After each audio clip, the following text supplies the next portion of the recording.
Back to our earlier story, talks between Britain and the European Union on their new trade relationship made little progress this week. For more on this, we have asked journalist and economist Shone to join us via Skype from London. Mr. Shone, a very good evening to you. Thanks for joining us. I hope you're back with us. Yes, good to be here. You are taking us, through why the two parties still haven't reached a settlement or, negotiated settlements regarding their divorce.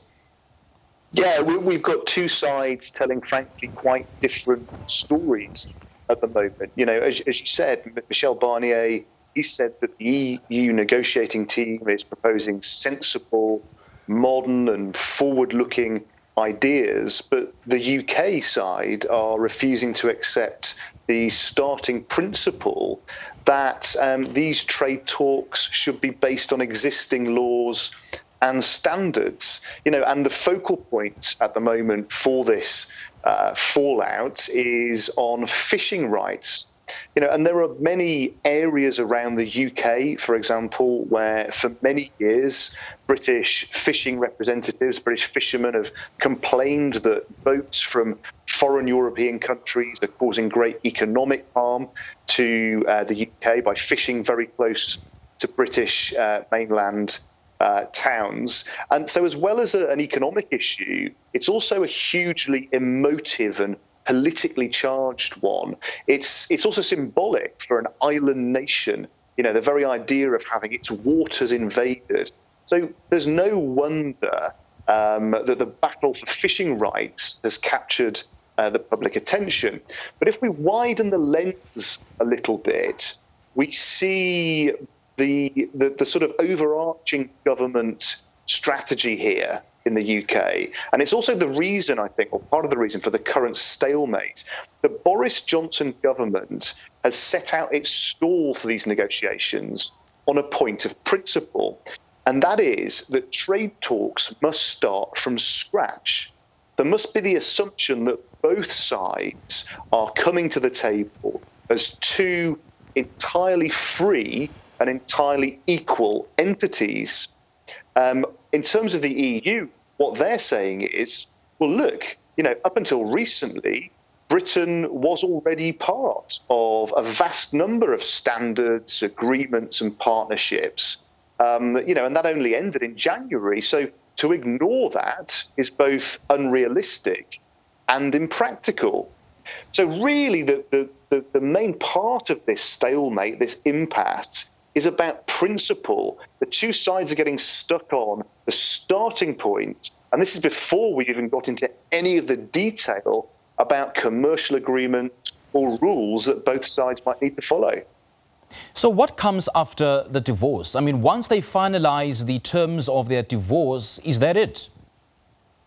Yeah, I mean, effectively, what they have to do now in the next year, which is the time period that I think both sides are trying to resolve things. There's another meeting coming up on June the 1st that both sides are more hopeful about reaching an agreement at. But essentially, the detail that's required now is to figure out precisely what the trade relationships are going to be like, what tariff levels, if there are any, are going to be like.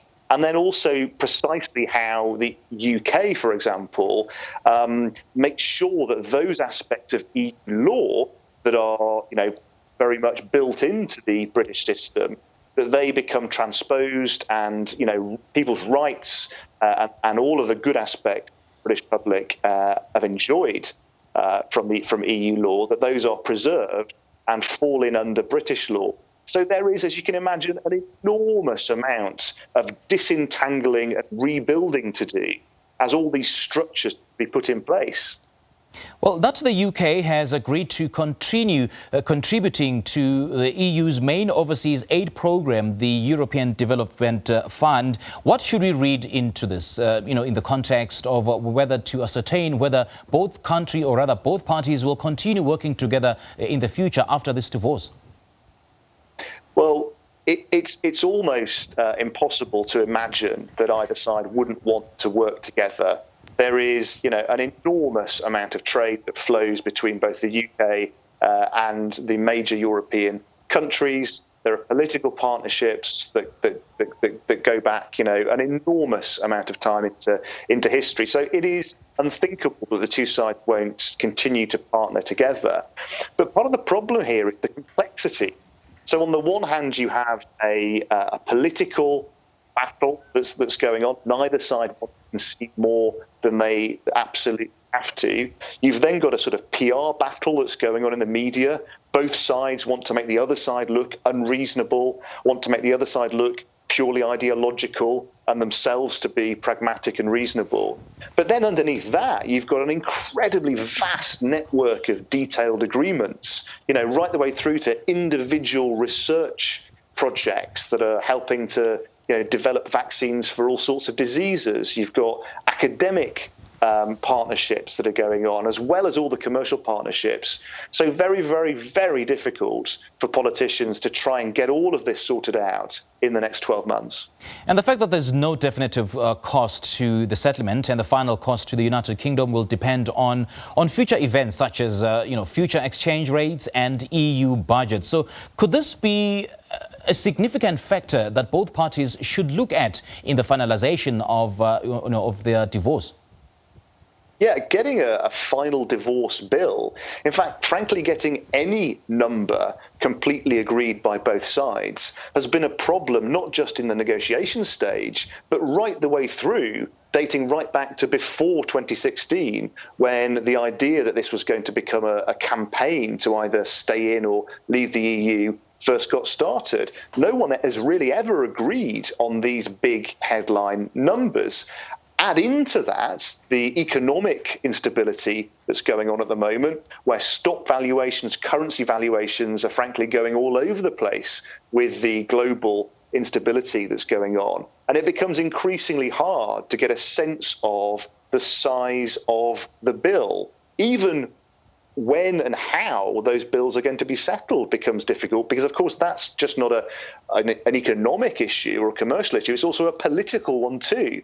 So, again, so much complexity to try and get resolved in the next 12 months.